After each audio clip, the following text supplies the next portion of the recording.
El arte, documento histórico de Egipto. Alrededor del 3500 a.C., los pueblos asentados en el valle del Nilo volcaron toda su actividad hacia la agricultura en las riberas del río, pues el clima se tornó más árido de lo acostumbrado y era necesario aprovechar los ciclos anuales para poder subsistir. En dicha época, los antiguos egipcios observaron 3 estaciones del Nilo, que posteriormente fueron denominadas Akhet, Peret y Shemu. La primera era la estación de inundación, que dejaba una capa de limo rica en nutrientes. La segunda era la estación destinada a la siembra, en la que las comunidades drenaban la tierra y posteriormente sembraban. La tercera era la estación de la cosecha, en la que se recolectaba el producto de su trabajo. Con el fin de proteger los cultivos y los frutos cosechados, estos pueblos se fueron organizando y centralizando cada vez más hasta alcanzar un alto nivel de jerarquización. En algún momento, estas comunidades desarrollaron un sistema de canales que permitía que el Nilo irrigara sus campos y mantenía los cultivos frescos. Así fue como durante miles de años mantuvieron irrigado un gran lago del que hoy no quedan sino algunos vestigios. El realizar los canales permitió no solo que las comunidades pudieran establecerse definitivamente en ciertos territorios, sino que, además, las obligó a unirse con otras poblaciones.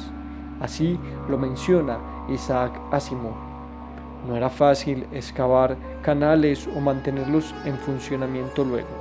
Se trataba en realidad de un duro trabajo, mucho más duro que ver caer la lluvia, y hubo que hacerse de forma colectiva, a través de una cooperación mucho más elaborada que la requerida para los trabajos agrícolas ordinarios. Asimismo, trabajos como la elaboración de canales de riego exigió cierta profesionalización y especialización de ciertos ciudadanos, que poco a poco obtuvieron un prestigio y reconocimiento dentro de las poblaciones, siempre dispuestas a creer que aquel que hacía que las semillas germinaran era un dios. Así, y junto con la posibilidad de dedicar varias horas del día a reflexionar, se constituyó un sistema religioso fuerte y una clase social dominante dedicada a los servicios sacerdotales que dominó el valle del Nilo por varios milenios. De otro lado, la ganadería cobró mayor relevancia y la tenencia de animales concedía cierto estatus social. Los pastores atendían sus rebaños de manera personal y se beneficiaban de los animales casi de modo completo. De las ovejas y las cabras obtenían pieles, leche, carne y lana. También domesticaron otros animales como bueyes, cerdos, burros, caballos, ganado vacuno, antílopes, íbices, oryx, búbales. Para que este desarrollo fuera posible, los egipcios produjeron una serie de herramientas que supusieron un avance tecnológico importante, esto es, la azada, el arado y la hoz. La primera, con un borde frontal cortante de un lado y un mango para sujetarla, era usada para cavar y remover tierras previamente roturadas o blandas. El segundo era utilizado para abrir surcos y remover el suelo antes de sembrar. Y la tercera, hecha de hierro y cobre, tenía como uso principal el corte de los tallos de las plantas que se sembraban, sobre todo el corte de los cereales. Cuando uno aprecia toda esta historia, es fácil deducir por qué los antiguos egipcios consideraban que el Nilo era el río de los dioses y le otorgaban un carácter sagrado. Esto, unido a la clase sacerdotal que se desarrolló, promovió toda una cultura dentro del imperio y permitió el desarrollo del pensamiento. Es menester recordar que dicha clase sacerdotal se dedicó de manera especial a atender las variaciones en los niveles del río y la forma como se debía planear la construcción de canales, lo que permitió que se descubriera con el tiempo que el río tenía fluctuaciones anuales en periodos de más o menos 365 días. Fueron ellos quienes elaboraron alrededor del 2800 a.C. el primer calendario.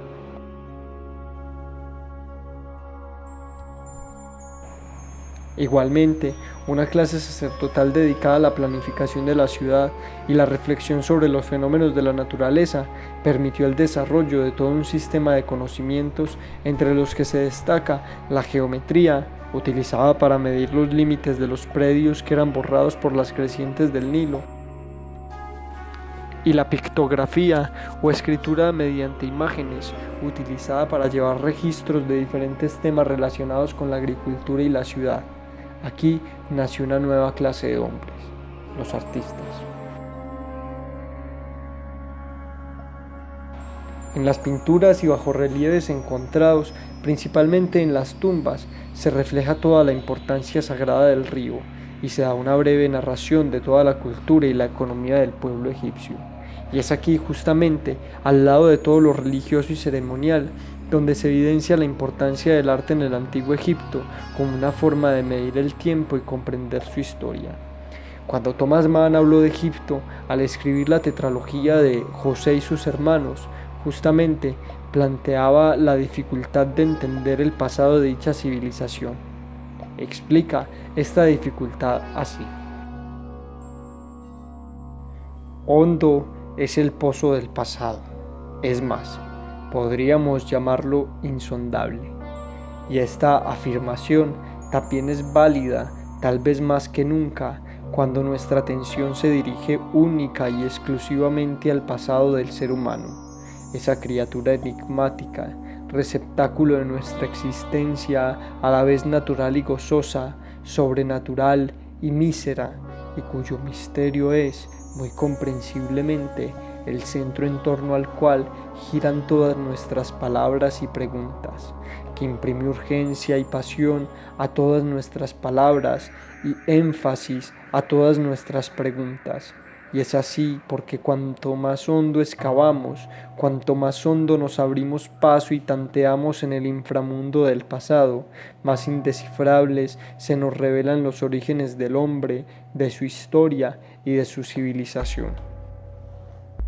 Sobre todo comprendemos la dificultad de rastrear dicha civilización cuando consideramos que las obras del mejor historiador sobre Egipto, Manetón, se perdieron, y solo las conocemos a través de epítomes de escritores posteriores como Flavio Josefo, Eusebio de Cesarea, Sexto Julio Africano o el monje Jorge Sincelo. Sin embargo, el arte egipcio es una preciosa muestra de cómo las culturas son capaces de recrearse en la pintura, la escultura y la arquitectura, y de alguna forma al hacerlo permiten que los hombres del futuro comprendan sus tradiciones y la evolución de su pueblo. La naturaleza religiosa de la civilización egipcia influenció su contribución a las artes.